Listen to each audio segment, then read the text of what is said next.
আপনাদের ধন্যবাদ আজকের এই প্রেস ব্রিফিং অ্যাটেন্ড করার জন্য।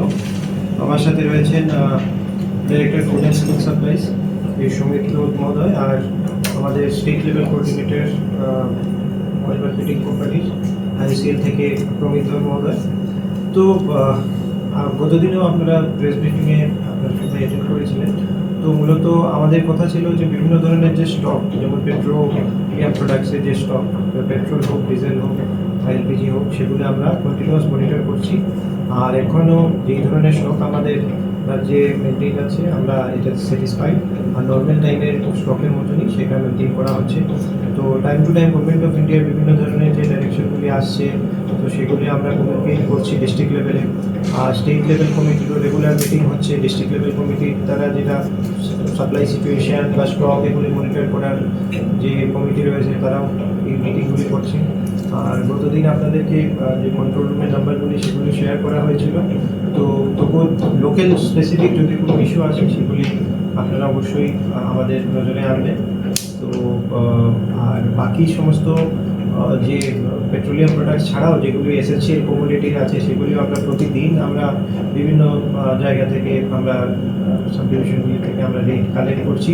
সেগুলি আমরা দেখছি যে কোনো অ্যাড্রাফ বা আনওয়ারেন্টেড কোনো রেজ আছে কিনা, এই ধরনের যদি কোনো উল্লেখযোগ্য থাকে সেগুলিকে আমরা নজরে রাখছি সমস্ত কিছু। তো বিভিন্ন সময় প্রতিদিনই অলমোস্ট গভর্নমেন্ট অফ ইন্ডিয়ার সাথে বিভিন্ন ধরনের মিটিং হচ্ছে। আর যে ডাইরেকশনগুলি আমরা পাচ্ছি সেগুলিও আমরা আমাদের এই রাজ্যে আমরা সেটা ইমপ্লিমেন্ট করছি। তো মূলত এই কথাগুলি বলা ছিল, আপনাদের যদি কোনো প্রশ্ন থাকে আপনারা জানান। দিনের কথা এটা অ্যাকচুয়ালি আমি ওই দিনে বলেছি, এটা স্টক আমাদের রাজ্যে যে আছে নর্মাল ড্যামেজ তার থেকে বেশি স্টক আছে। এখন হচ্ছে না, অনেকটা স্টক কী হয়, রিপ্লেনিশ আমাদের মেইন ইম্পর্টেন্ট জিনিস, যেটা রিপ্লেনিশ হচ্ছে কিনা। আপনারা অনেক সময় দেখবেন যে মনসুনের সময় আমরা অনেক সময় সমস্যা ফেস করি, কারণ রাস্তাঘাটের অবস্থা ঠিক থাকে না। যেমন অনেক সময় রেল লাইনের খারাপ হয়ে গেলে সেটা আমাদের সমস্যা ফেস করি। এখন পর্যন্ত আমাদের এই ধরনের কোনো সমস্যা নেই।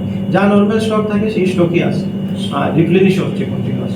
আর যেরকম আগে আসবে সেই রকমই আসে, তার মধ্যে কোনো এই ধরনের কম আসছে বা এরকম কিছু নর্মালি আসছে, কোনো ক্রাইসিস নেই এখন পর্যন্ত কোনো। গভর্নমেন্টের একটা রিকোয়েস্ট ছিল সবার কাছে, যারা পিএনজি যে এরিয়াতে আছে সেখানে মানে সবাইকে বলা হচ্ছে যে পিএনজি নেওয়ার জন্য। তো এটা নিয়ে কন্টিনিউয়াস মানে যে পিএনজিসিএল আমাদের তারা সেটা নিয়ে কাজ করছে, তারা অ্যাপ্রোচ করবে। তো এটা তো করলে ভালোই, মানে পিএনজি যে এরিয়াগুলিতে আছে তারা যদি নিতে চায়, এটা আই থিঙ্ক এটা খুব ভালো একটা মানে এটা করলে তো ভালোই হবে।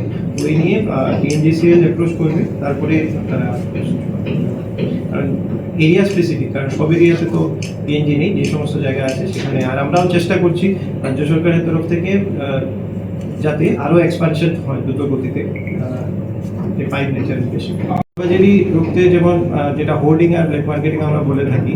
তো সেগুলি আমাদের যেমন প্রতিটা সাব ডিভিশনে যে টিম আছে, তারা কিন্তু বাজারগুলিতে ভিজিট করছে। তো যেখানে তারা সিলিন্ডারের ক্ষেত্রে কয়েকটা যেটা পেয়েছিল, তারা সিলিন্ডার স্টক করছে, সেগুলি সিজ করা হয়েছে। তারপর তাদের এগেনস্টে যে ধারায় মানে অ্যাকশন নেওয়ার কথা, সেগুলি তারা ইনিশিয়েট করেছে। তো এখন আমরা অন্য জিনিসের মধ্যেও, এখন কালোবাজার তো শুধুমাত্র সিলিন্ডার বা পেট্রোলিয়াম প্রোডাকশন না, অন্য জিনিসগুলি তো আমাদের নজরে আছে। যেমন আমরা প্রাইস রাইজ কেন আমরা প্রতিদিন কালেক্ট করে থাকি, কারণ এটা দেখতে যদি কোনো আর্টিফিশিয়াল শর্টেজ হয় তবেই প্রাইস রাইজ হয়। তো এটা একটা ইন্ডিকেটার, এটা আমাদেরকে বুঝিয়ে দেয় যে মানে এই ধরনের কোনো কিছু সমস্যা আছে। কারণ স্পেসিফিক কোথাও যদি আপনারা দেখেন প্রাইস রাইজ হচ্ছে, যেটা মানে হঠাৎ দাম বেড়ে যাচ্ছে কোনো একটা জিনিসের, তাহলে বুঝতে হবে যে কোনো সমস্যা নিশ্চয়ই আছে।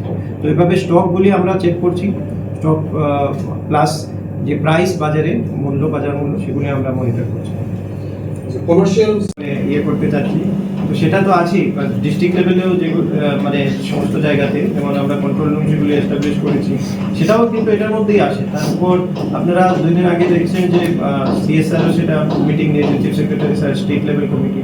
সেখানেও মিডিয়া কভারেজ হয়েছে, সেখানের মাধ্যমে মানে মানুষকে এসব করার চেষ্টা করা হচ্ছে যে কোনো ক্লিনিক ক্রিয়েট যাতে না হয়।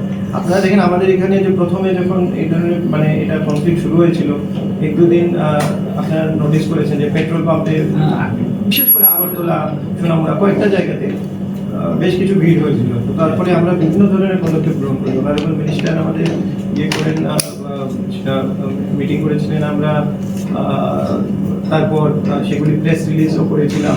তারপর বিভিন্ন জায়গায় মাইকিংও করা হয়েছে, পাম্প ভিজিট করা হয়েছে বিভিন্ন জায়গায়। মূল লক্ষ্য এটাই ছিল যে বিভিন্ন মাল্টিমিডিয়া মানে কমিউনিকেশন চ্যানেল যাতে এস্টাবলিশ করা হয় আর তার মাধ্যমে মানুষকে যাতে এশিওর করা হয় যে এই ধরনের কিছু নেই পেনিক না করে। তো এটা কিন্তু করে আবার জাস্ট কয়েকদিনের মধ্যেই আমরা সেটা কন্ট্রোল করতে পারি। কারণ মানে পেট্রোল ডিজেল কেরোসিন কোনোটাই কোনো ক্রাইসিস নেই, না, সব এটা- নর্মাল আছে সাপ্লাই। অ্যাপ্লাই করতে হয় কমার্শিয়াল সিলিন্ডারের ইয়ের জন্য মানে যারা এজেন্সিগুলি, তো তারা অ্যাপ্লাই করে তাদের আইওসিএল এর প্ল্যানিং সেল আছে সেখান থেকে স্যাংশন করে তারা সেগুলি দিচ্ছে। তো এখন এটা Commercial-